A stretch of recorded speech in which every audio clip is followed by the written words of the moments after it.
Wow, terang sekali. Ini litbang.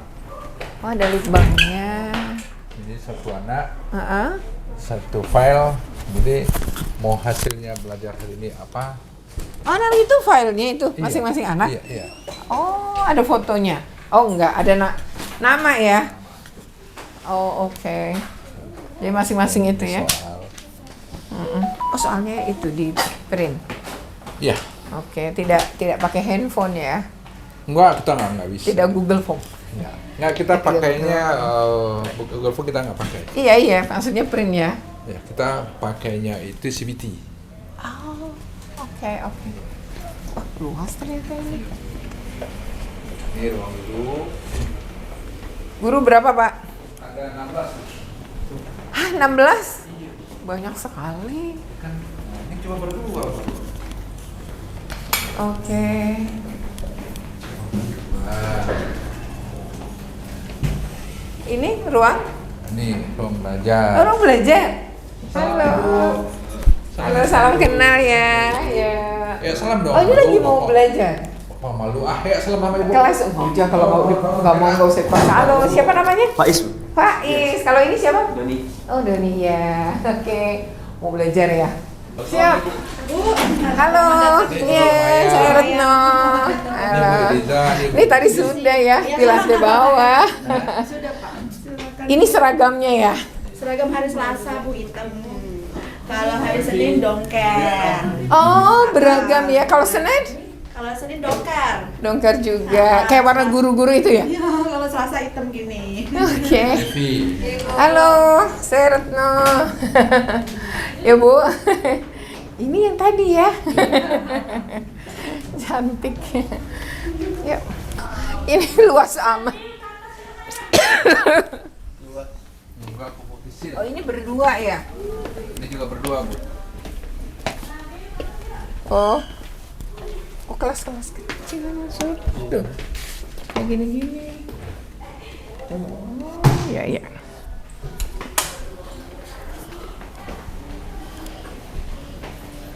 Udah ujian ya. Sebelum ujian kita harus apa? Karena kita masuk. Iya. Sudah berdoa belum? Nah, Ibu ingin melihatmu sebelum ujian. Wah. Oh, bener ya, berempat ini ya. Jadi ruang yang satunya hanya 2 tadi. Ini lagi Bu, menjaga. Siap. Oke. Jadi ini benar-benar. Oh iya.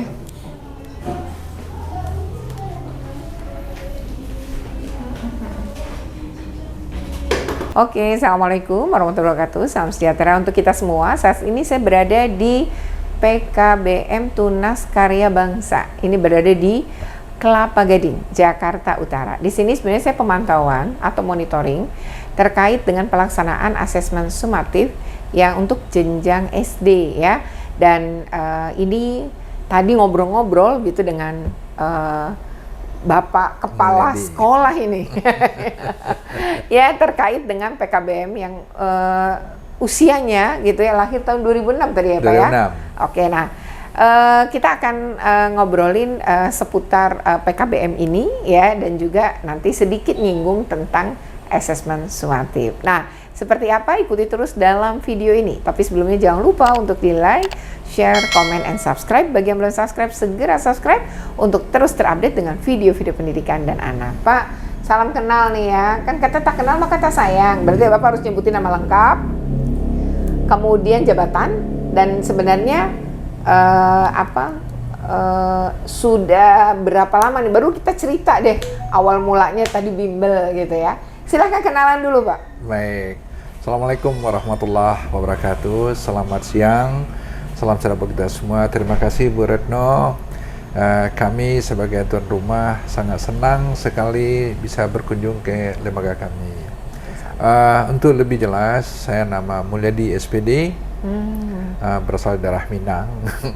Namanya Mulyadi ya, tapi orang dari Minang, Sumatera Jadi, Barat. Oke. Pendidikan ini adalah bagian dari kehidupan keluarga kami karena kami adalah keluarga pendidik. Suatu jalannya ya mungkin di situ. Nah, ini didirikan itu tahun 2006. Berawal dasar pendidikan non formal ini karena memang belajar di informal Bu. Oh, dimulai dari informal. Nah, seperti ketika itu bimbingan belajar ya. Nah, waktu itu masih ujian nasional jadi penentu kelulusan kayaknya di 2006. Oke. Karena ada satu yang menanam di diri sendiri itu adalah kehidupan orang itu akan jauh lebih baik dan akan lebih baik apabila dua pilar Bu. Yang pertama ilmu, yang kedua itu agama dan iman. Jadi, jadi karena dua pilar inilah yang membuat kita mengajar itu lebih fokus dan lebih intens. Nah, sekarang ngomongin yang ini apa ya, PKBM-nya. Nah, itu gimana ketika lahir PKBM nih? Wah, cukup menarik Bu. Dari PKBM ini yang pertama kita kan ada bimbel. Orang mengatakan ada itu pendidikan kesetaraan. Gitu. Nah, itu kami kontrak lah tempat itu di daerah Kelapa Gading. Bukan tempat ini? Bukan, ini dulu kecil sekali Bu. Jadi awalnya kontrak tuh? Kontrak, terus... Tapi Kelapa Gading di mana waktu kontrak pertama? Di Molek, Kelapa Molek. Oh, Kelapa Molek, iya. Oke. Terus pindah ke sininya tahun? 2016. 2016 ke sini? Iya. Oh, iya. Jadi karena di sana peminat banyak. Di Molek itu, Kelapa Molek itu? Ya, tempatnya kecil. Akhirnya pindah ke sini. Ya, akhirnya itulah muncul tadi dengan jadwal yang kita berikan itu 5 sesi? 5 sesi gitu Bu. Dari jam berapa Pak? 7:30. 7.30 sampai jam sampai pukul 16 pas ya. Dan ini awalnya dimulai dari berapa murid tuh Pak waktu Satu. Satu murid, satu guru, Bapak sendiri? Ya, jadi gini Bu. Kenapa munculnya satu anak satu guru? Karena dari situ Bu. Oh, pengalaman Bapak sendiri ya. Jadi kadang-kadang ketawa sendiri. Oh gitu? Ya kenapa tidak Bu? Kepala sekolah juga, guru juga, tukang sapu juga, tukang bersihin iya, juga. Nulis soal iya, ngajar semuanya. Iya, ngurus lain-lain iya. Sampai ngetik surat kan? Itu surat semuanya itu ada lebih kurang hampir setahun lebih lah. Setahun. Oh berarti tahun kedua udah nambah nih? Udah dibantu oleh guru-guru. Tapi muridnya juga nambah? Nambah. Berapa ketika itu? Oh, nah jadi gini, pertamanya 1. Nah setelah 1, wah kata homeschooling, itu bagus. Aku bilang namanya homeschooling. Pak, saya mau mendaftar Pak, daftar homeschooling. Kemudian kita cuma satu ya. Sebulan kemudian datang, Pak saya kapan belajar? Oh. Loh, emang kau daftar? Iya. Bapak cek aja sudah transfer katanya. Uang pendaftaran. Aku lihat ke bank benar. Datang tambah 3 jadi 4.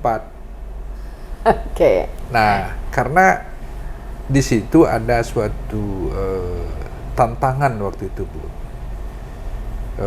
Anaknya mau di universitas terkenal.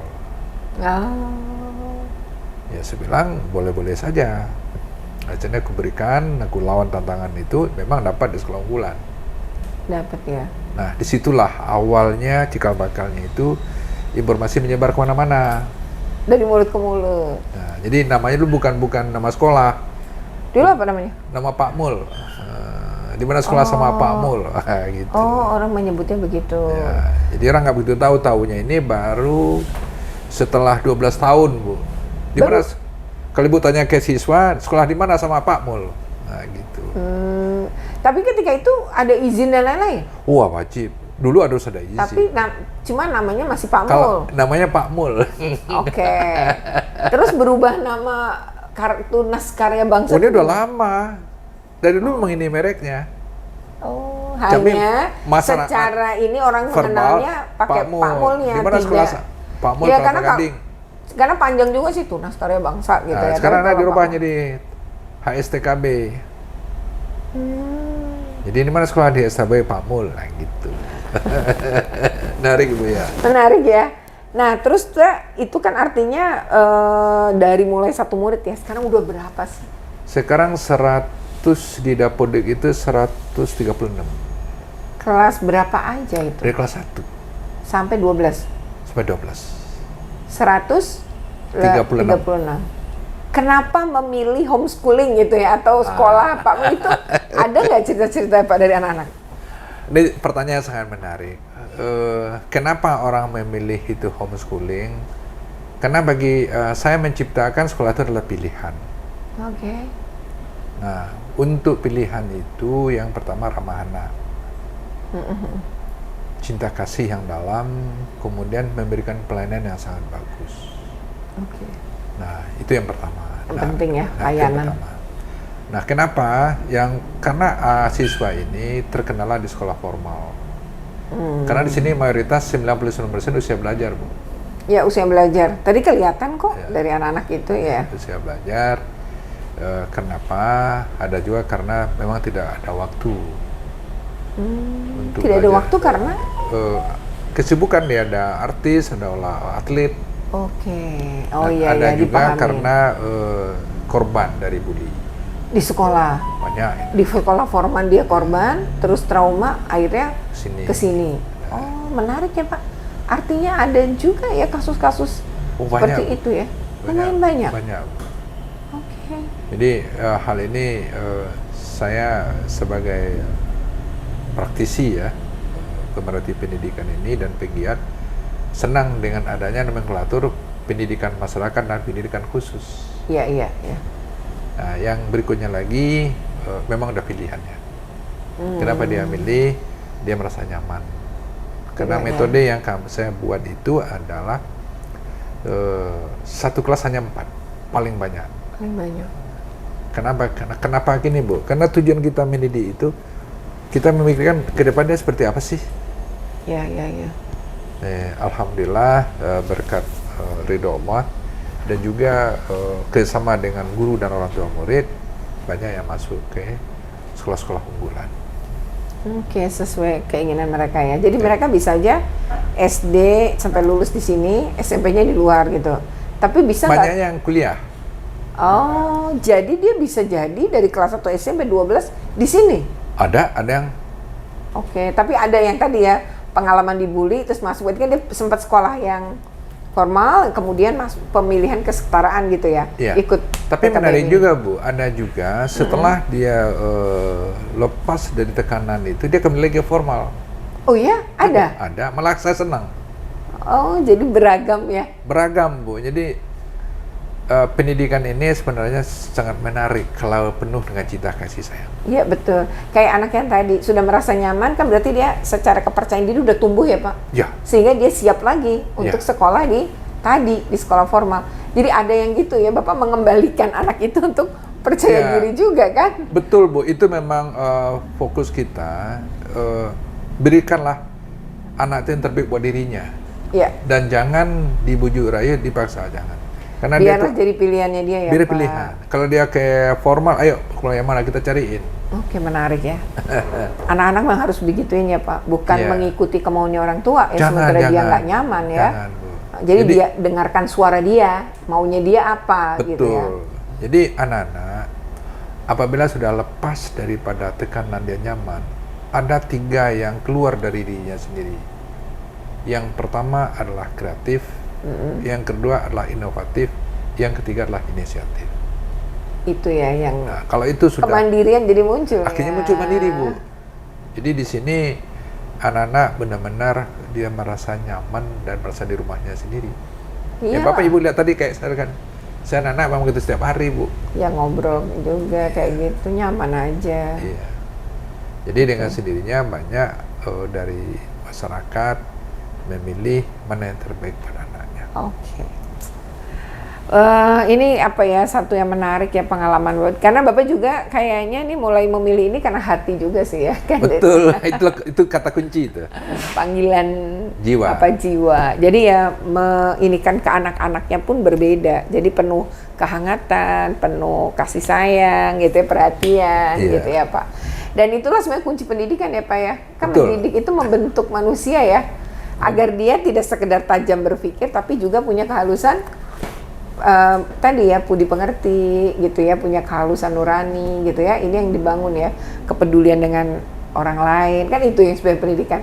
Nah ini orang tua yang ini beragam ya Pak, maksud saya beragam tuh gini, Apakah rata-rata orang yang mampu Tidak. atau enggak? Itu gimana? Jadi gini Ibu, kami memberikan pelayanan terhadap pendidikan masyarakat ini karena orientasinya bukan ke sana. Oke. Bahkan di saat ini ya, itu yang Rp0 nggak bayar sama sekali itu banyak. Oh ada. Banyak, bukan ada Bu, banyak. Banyak. Banyak. Berapa persen? Ada sekitar 25%. Berarti itu ya? Subsidi silang. Ada subsidi silang ya? Dan yang nerima- lucunya lagi apa Bu? Apa? Bukan aku yang bayar. Siapa? Jadi kan orang tua ini yang punya uang punya lebih. Aku ajukan proposal. Oh, mereka lah jadi donatur. Jadi donatur dari dia sendiri juga. Ada juga yang dari ini itu yang dari gereja itu Rp0 itu kan itu memang anaknya cerdas, minat belajarnya bagus, udah putus sekolah, akhirnya kami layanin nilainya bagus. Oh, oke. Oh jadi beragam ya, benar-benar apa menarik ya bahwa fakta-fakta ini ada. Ya memang mungkin PKBM ya keunikannya ini karena saya biasanya kan di pendidikan formal ya. Dan sekarang ngobrol sama Bapak jadi mendapatkan pencerahan. Nah Pak yang terakhir ya, saya mau nanya. Dengan mendirikan ini harapannya apa Pak? Harapan saya sebenarnya adalah pendidikan ini bagaimana bermutu, bermartabat, mandiri dan berkelanjutan. Oke. Cuma itu yang aku lakukan dulu sampai sekarang. Sampai sekarang ya. Satu kata mutu itu butuh waktu yang panjang Bu. Ya. Apalagi yang bermartabat. Nah, bermartabat itu menjunjung tinggi tentang masalah norma-norma agama, norma kesopanan, penuh cinta dan kasih sayang.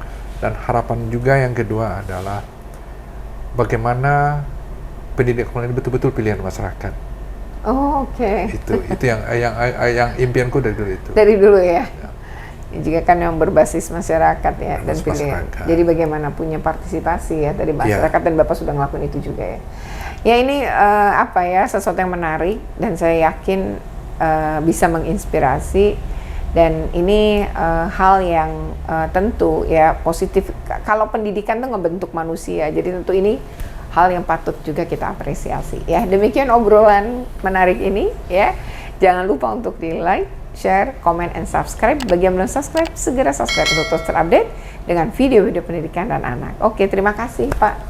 Terima kasih Bu. Oke, assalamualaikum.